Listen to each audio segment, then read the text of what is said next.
किसानों पर गाड़ी चढ़ा दी गई, इसके बाद भी इतना दिनों गृह मंत्री का इस्तीफा नहीं हुआ। कल आपने रेल रोका, लेकिन सरकार के ऊपर कोई असर नहीं होता हुआ नहीं दिख रहा है। क्या लगता है, इतना आत्मविश्वास सरकार के पास आ कहां से रहा है? देखिए, सरकार आत्मविश्वास में नहीं है, सरकार है भ्रमित, सरकार है धोखे में।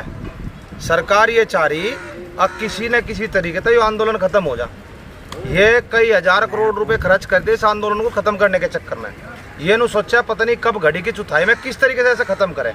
अब ये देखिए, कल पूरे देश में रेल रोकी गई, हर जगह से खबर अच्छी मिली, बिल्कुल हर जगह रोकी गई ट्रेन, बहुत सी रेलें बाधित भी हुई, लेकिन फिर भी उसके बाद जाके सरकार ने कहा कि जो रोके, जो हम भारत बंद करें तो उनका भारत बंद कर दिया, जनता परेशान होगी, फिर उनका सफल नहीं हुआ। अरे भाई, किस तरीके से चाहो, और हम लोग उपतर भी थोड़े हैं, खड़े होकर हम रेल के शीशे तोड़ेंगे तभी जाकर हाईलाइट होंगे, या रेल को तोड़े फोड़े पटड़ी को फाड़े, ऐसा काम थोड़े करें किसान। शांतिपूर्ण तरीके से बैठे, हम भी कल शामली में बैठे हुए थे, बहुत बढ़िया तरीके से हमारा आंदोलन हुआ, पूरा करा शाम के 4 बजे तक, फिर ज्ञापन दे करके हम वापिस से आ गए थे। लेकिन ये देखो कि इस भाजपा का कितना बड़ा षड्यंत्र है।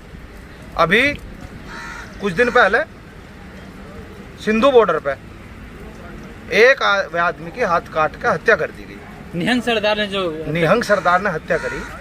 हम भी कह रहे थे भाई चलो ठीक है, धर्म का अपमान नहीं होना चाहिए, गलत बात है, किसान संयुक्त मोर्चा ने उससे अपना हाथ हटा लिया था।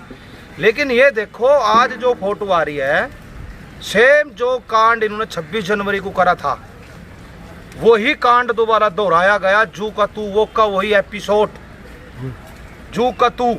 क्योंकि जो आदमी है, जो वो निहंग था, वो भाजपा का मेन बड़ा कार्यकर्ता, जिसे स्पेशल जेल से छुटाया गया था, जो देश के कृषि मंत्री के साथ भोजन खा रहा है, जो देश के कृषि मंत्री के साथ बैठ करके हंसी मजाक कर रहा है, जो देश का कृषि मंत्री उसके गले में पटका पहरा करके उसको स्वागत कर रहा है। इससे बड़ी दुर्भाग्य की बात क्या होगी मेरे देश के लिए?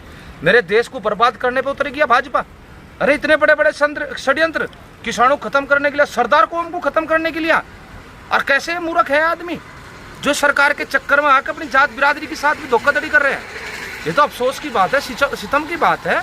ऐसा तो नहीं होना चाहिए ना।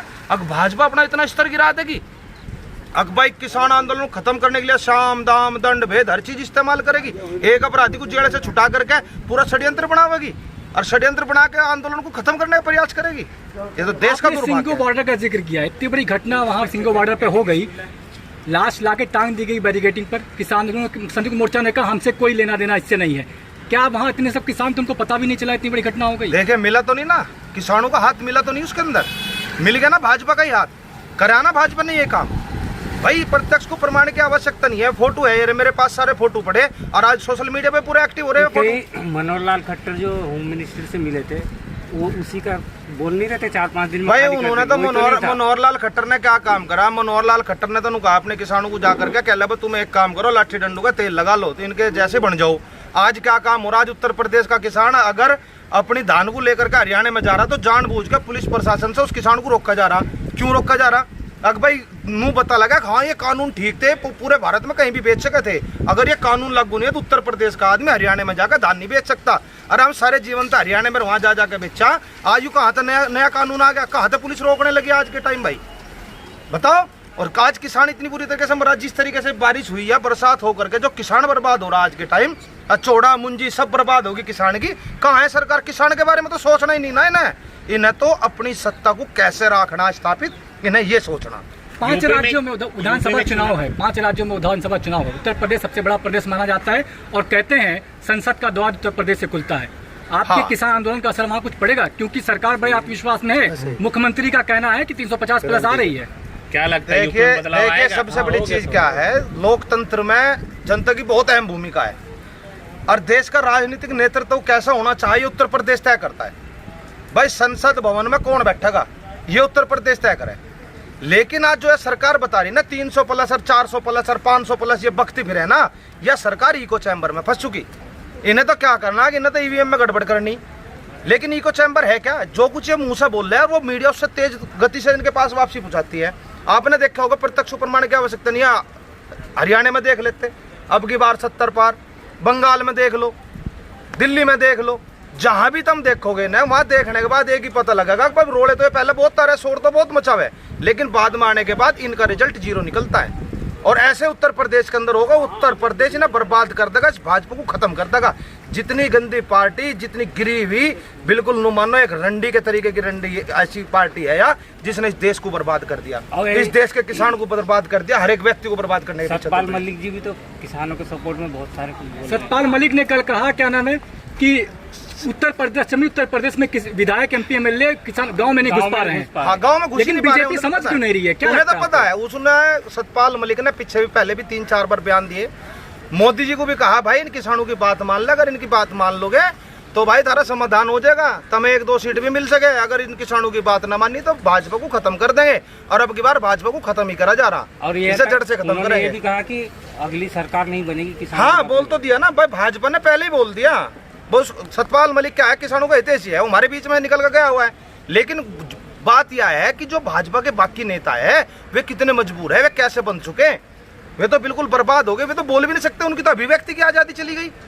एक आदमी ऐसा तो है कम से कम बोल रहा, आडवाणी बोल रहा था, एक बार उसे दबा दिया। ये भी तो बोल रहे वरुण गांधी बोल रहा, उसे भाजपा से बाहर कर दिया, ठीक है, उसकी मां को बाहर कर दिया। अब सोचो ना, जो इस सरकार के खिलाफ आवाज उठावेगा उसे ये बाहर कर देंगे, उसे बर्बाद कर देंगे। ये तानाशाही पे चल रहा है, बिल्कुल हिटलर है, हिटलर। और यह हिटलर शाही देश के अंदर नहीं। लखीमपुर हादसे के बाद जब वहाँ पर मुआवजा दे दिया गया, जो किसान मारे गए वहाँ पर, तो क्या आप और क्या मांगे हैं आपके, वहाँ पर क्या होना चाहिए? देखिए, उस दिन लखीमपुर खेड़ी में भी गया था टिकैत साहब के साथ। जब वहाँ गए हमने सारी चीज देखी। भाई सरकार का क्या मामला था, दंगा करा दो, सिख वर्सेस हिंदू करा दो, हिंदू मुस्लिम करा दो, दंगे करा दो, यही प्रयास था। और यही प्रयास आज्ञा कर रही है सिख वर्सेस हिंदू करने का। और पहले से भी कहा है ना, तो खालिस्तानी का भी नाम दे, हमें आतंकवादी का नाम दे। अब सबसे बड़ी बात क्या है, आज के समय जब उस दिन हमने वो फैसला करा था, उस दिन एक बात हुई थी कि उसके बाप पे 120 बी का मुकदमा दर्ज होना चाहा दैनी पे, जो गृह राज्य मंत्री। और उसके ऊपर जब मुकदमा दायर हो गया तो वो पद पे कैसे बैठा? और सबसे बड़ी चीज क्या थी, अगर तुम्हें जांच करनी तो उसे इस्तीफा देना चाहिए, उसे बर्खास्त कर देना चाहिए। वो आज तक बर्खास्त क्यों नहीं हुआ? और जब कोई आदमी सत्ता में बैठा और सारा पुलिस प्रशासन उनके हाथ में है, तो जांच कैसे हो जाएगी निष्पक्ष? प्रदेश के मुखिया का कहना है कि अपराध साबित नहीं हुआ तो इस्तीफा कैसे दिला दिया जाए? भाई मुझे एक बात तो बता, अगर मैं कोई अपराध करता हूँ और मेरा बाप किसी पद पे बैठा और मेरा बाप न चाहता है मेरी निष्पक्ष जांच हो, पद त्याग देगा। पद कौन दोबारा नहीं मिलने का? पद तो दोबारा भी मिल सकता है। कानून सबके लिए अलग-अलग, कानून सबके लिए अलग अलग है। उसके तो लड़के को ऐसे बैठा रखा है जैसे उसका जमाई हो, बड़ी इज्जत के साथ पुलिस प्रशासन लेकर जा रहा। अरे हमारे घर में कोई मर्डर कर दो, हमारे पड़ोस में कोई मर्डर कर दो, सारा पड़ोसी तक का चूक दे, सब है, रिश्तेदारों को चूक दे, किसी को नहीं छोड़ दे, और उन्हें इतनी इज्जत के साथ लेकर जा रहे। पहले ही भाजपा वालों को पता भाई आज यू सिलेंडर करेगा, पूरे सारे प्रवक्तों को पता था। क्या तो मोदी जी बचाने की कोशिश कर रहे हैं क्या? क्योंकि उनका मंत्री है, सेंट्रल का मिनिस्टर है। देखे, जहाँ से कॉन्टेक्ट है ना, वो कॉन्टेक्ट है शाह से, अमित शाह से। अमित शाह एक तड़ीपार है, एक बदमाश नीति का आदमी है, जो एक बदमाश प्रवृत्ति का आदमी है। और जो उसका साथी है गृह राज्य मंत्री, वो भी बदमाश है। तो बदमाश की दोस्ती बदमाश की कह लो। अब सबसे बड़ी चीज क्या, सांप के मुंह में छचुंदर है। अब ये देख लो, जितने गृह राज्य मंत्री उसने बना रखे, उनका किसी न किसी अपराध में मुकदमा दर्ज है, वे अपराधी आदमी है। अपने किस्म के आदमी चुन रखे, और जीव अपराधी आप पर बैठ कर राज करेंगे तो शासन प्रशासन क्या करेगा? शासन प्रशासन दब जाता है, क्योंकि पुलिस प्रशासन इनके हाथ में है। और वही गृह मंत्री बना बैठा आज देश का, जो एक तड़ीपार था। एक तड़ीपार का मतलब क्या है? देश का होम मिनिस्टर बनने के लिए क्या आवश्यकता पड़ गई थी ऐसी देश के? क्या और काबिल व्यक्ति नहीं थे भाजपा में है? और आज के समय इतना बड़ा दुर्भाग्य है मेरे देश का, मोदी को आज ही गद्दी त्याग देनी चाहिए, आज के वक्त एकदम तुरंत। कह तो रहे मुआवजा तो दे दिया गया, अब तो मामला को शांत कर देना चाहिए। क्या आप मुआवजा देने से किसी की जान वापसी आ जाएगी क्या? किसी की जान वापसी नहीं आ सकती मुआवजा देने। मुआवजा तो सिर्फ एक है कि उसके घर परिवार को थोड़ी बहुत मदद मिल जाए, उस मदद के चक्कर में वो कर दिया काम। लेकिन एक बात तो बताओ, किसानों की मांग तो एक है कि उसकी निष्पक्ष जांच, और जो अपराधी है उसको। टेली जी ये बोल रहे हैं, अभी एक वीडियो वायरल हो रहा है, वो बोल रहे कि पुलिस की गलती थी, वहाँ बैरिकेड क्यों नहीं लगाया? उसकी जांच, पुलिस की जांच, पुलिस किसके हाथ में थी? सरकार, मतलब पुलिस भी तो उनके हाथ में थी। मैं कह रहा, अच्छा एक बात तो बताओ, जब 26 जनवरी को ट्रैक्टर दिल्ली में पहुंच जाता है लाल किले पे, वो अभी तो गलती पुलिस की है, वो भी तो जानबूझ कर मोड़ा गया। ये तो आंदोलन को एक अलग रूप दे रहे, ताकि ये आंदोलन उग्र हो जा, दंगा हो जा, भड़क जा, लड़ाई हो जाए, इस आंदोलन को इस तरीके से खत्म कर दे। लेकिन किसान इतना समझदार हो चुका है, किसान एक भी कदम ऐसा गलत नहीं उठाएगा जिससे उसकी आन बान पे थोड़ी सी। उत्तर प्रदेश के चुनाव में क्या होने वाला है? किसान आंदोलन का असर किस तरह से पड़ना? भाई उत्तर प्रदेश के अंदर एक चीज तो है, भाजपा तो आने नहीं। भाजपा का आदमी गाँव में जाकर वोट नहीं मांग सकता। वो माहौल देश के अंदर बन चुका है। और हरियाणा के अंदर तो जुत्तू पिटा है और उत्तर प्रदेश के अंदर भी वही काम हो गया। अगर एक भी व्यक्ति जाने का प्रयास करेगा तो उसे गांव से चप्पल उसे पीट पीट कर खदेड़ देगा। सोशल मीडिया से लेकर के मेन स्ट्रीम मीडिया तक एक बहस छिड़ी हुई है सावरकर बनाम गांधी की, और देश के सुलझे हुए नेता राजनाथ सिंह कहते हैं कि सावरकर ने माफी इसलिए मांगी थी कि देश के राष्ट्रपति गांधी ने कहा था। यानी कि अब से पहले तो इन्होंने यह चीज भी नहीं माननी थी, बस सावरकर ने माफी मांगी थी। सावरकर को तो वीर बना रखा था इन्होंने। अब जाके कम से कम इन्होंने नू तो कहा कि हाँ गांधी जी कहने पे माफी मांगी, यह चीज तो स्वीकार कर ली। तो हम लोग गलत तो नहीं कह रहे थे भाई, तो माफी वीर सावरकर है, माफी मांगने वाले तो सावरकर था। इन्होंने अपना आप स्वीकार कर ली। और सबसे बड़ी चीज क्या है, मेरे देश का दुर्भाग्य देखो क्या, और हर पूरे देश का हर नागरिक जानता है, सिर्फ एक भाजपा को छोड़ गए। आज इतिहास के पन्नों को बदलने का प्रयास किया जा रहा, सावरकर को इतिहास के अंदर सेट करने का प्रयास किया जा रहा, लेकिन यह देश की जनता, ये हमारे जैसे विचारों के लोग जो भगत सिंह के विचारों को लेकर पैदा हुए, वे लोग इसे इतिहास में लिखने नहीं। क्या गांधी जी का सावरकर गए, अमित शाह जेल गए, वहाँ पर निकलने के बाद उन्होंने कहा कि अगर आपको देशभक्ति सीखनी हो, वीर बनना है, तो सावरकर को का पालन करें। हाँ, उसने तो ये भी कहा कि यहाँ की हवा में सावरकर गूंजता है। भाई सावरकर ने जी माफी मांग ली, माफी मांगने के बाद में जो क्रांतिकारी लोग थे उनकी मुखबरी करा था, और उनकी मुखबरी करने को पैसे मिला करे तो 60 रुपए पेंशन मिले थी उस टाइम डीएम को मिला थी 40 रुपए।